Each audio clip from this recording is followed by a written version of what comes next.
Namaste friends, I'm Prabhakar. So today we will discuss about the DNA polymerase enzyme. We will discuss this DNA polymerase in both prokaryote as well as in eukaryotes. But first let us see the enzyme in prokaryotes. There are 5 different types of DNA polymerase in bacteria. DNA polymerase 1, DNA polymerase 2, 3, 4 and 5.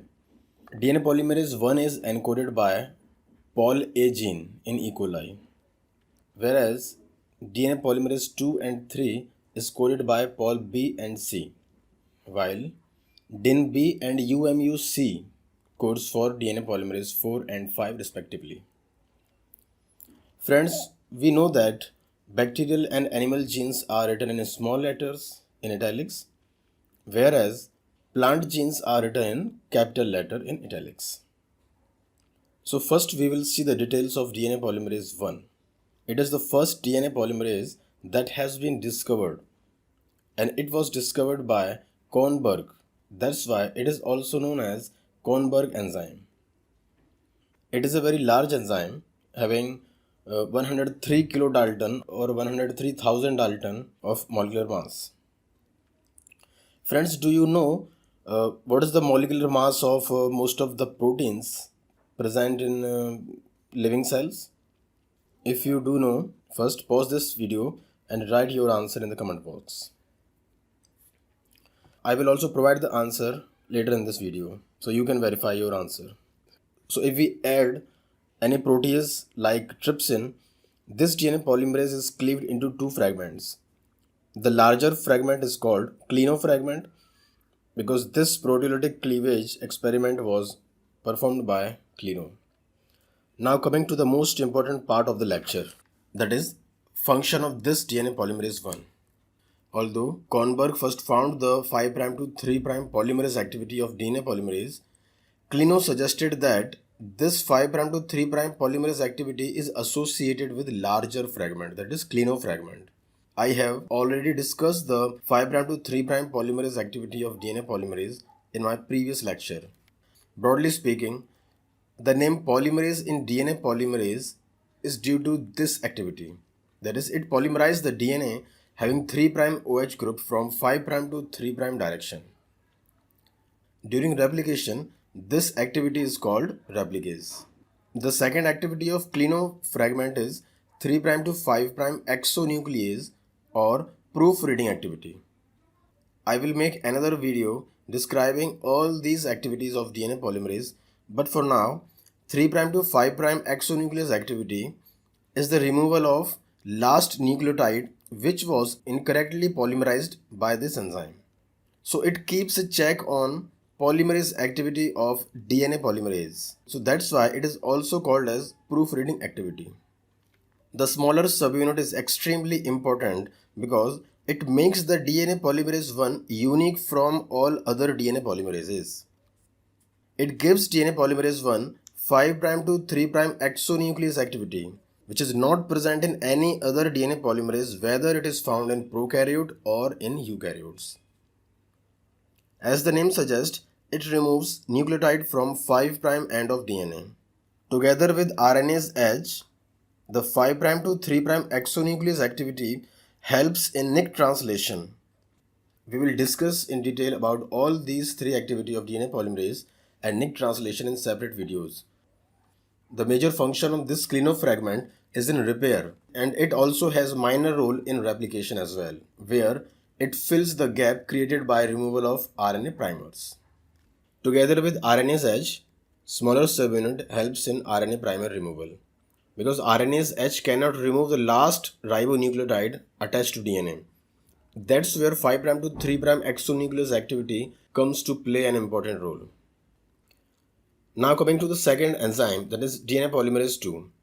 Actually, in prokaryotes, only DNA polymerase 1 and 3 have quite a significant role in replication and repair, whereas polymerase 2, 4 and 5 have just accessory roles. So this DNA polymerase has only 5' to 3' polymerase activity. Basically, all DNA polymerase have this 5' to 3' polymerase activity.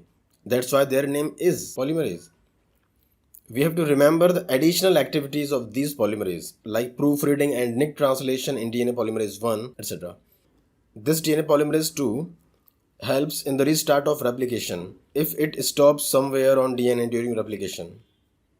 Friends, be careful here because some books have given 3' to 5' exonuclease activity as well to this DNA polymerase 2, which is wrong. The latest edition of important books of molecular biology like Watson, Lewin have described only replicase activity to this DNA polymerase 2. Coming to the most important DNA polymerase, that is 3. It is the main replicase enzyme which replicate the whole 4.6 megabase pair of E. coli genome. This is the enzyme which is responsible for doubling the bacterial number in every 25 to 30 minutes of generation time.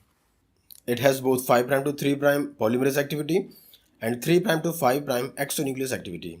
And it plays a minor role in repair but a major role in replication. So as I said earlier, polymerase 1 and 3 are the important enzyme where polymerase 1 bring about repair and polymerase 3 bring about replication.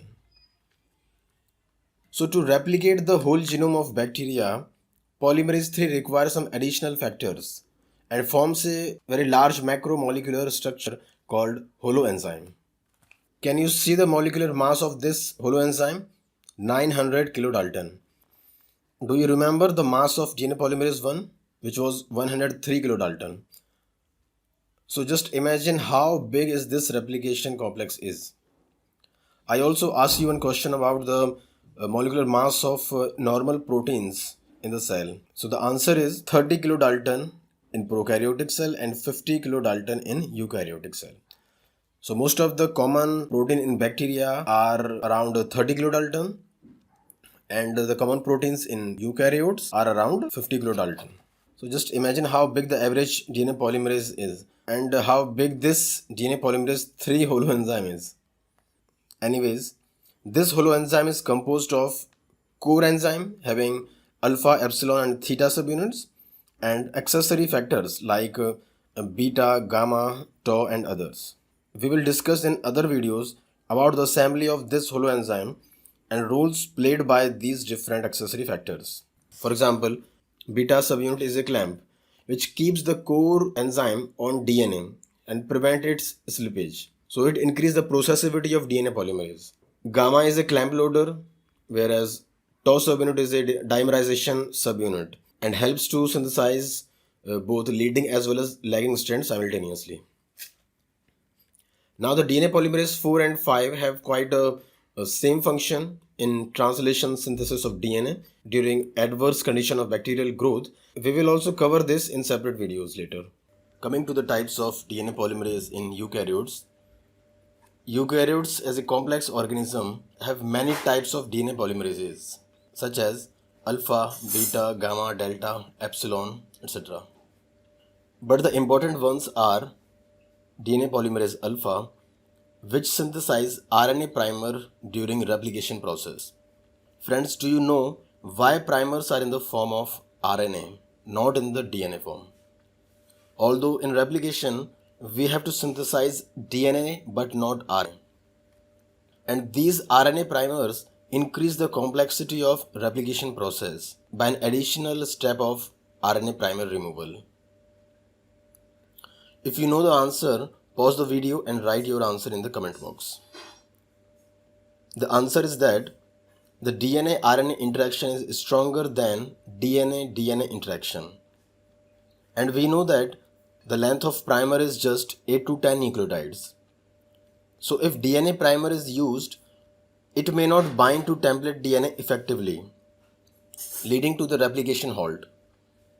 So first RNA primer is used, which provide stronger interaction as a foundation base upon which DNA is synthesized. And then in later step, these RNA primers are removed. The next DNA polymerases are those that helps in repair process. For example, polymerase beta, theta, zeta, lambda, mu, etc. These enzymes repair different types of DNA damages. The third category of eukaryotic DNA polymerase is polymerase gamma, which is specific for mitochondrial DNA replication and repair. And the last and the most important ones are polymerase delta and epsilon, which synthesize lagging and leading strand respectively. Yes, friend, there are different polymerases for two strands of DNA, unlike prokaryotes, where only one polymerase is there. So this video is all about types of DNA polymerase in prokaryotes and in eukaryotes. Thanks for watching the full video.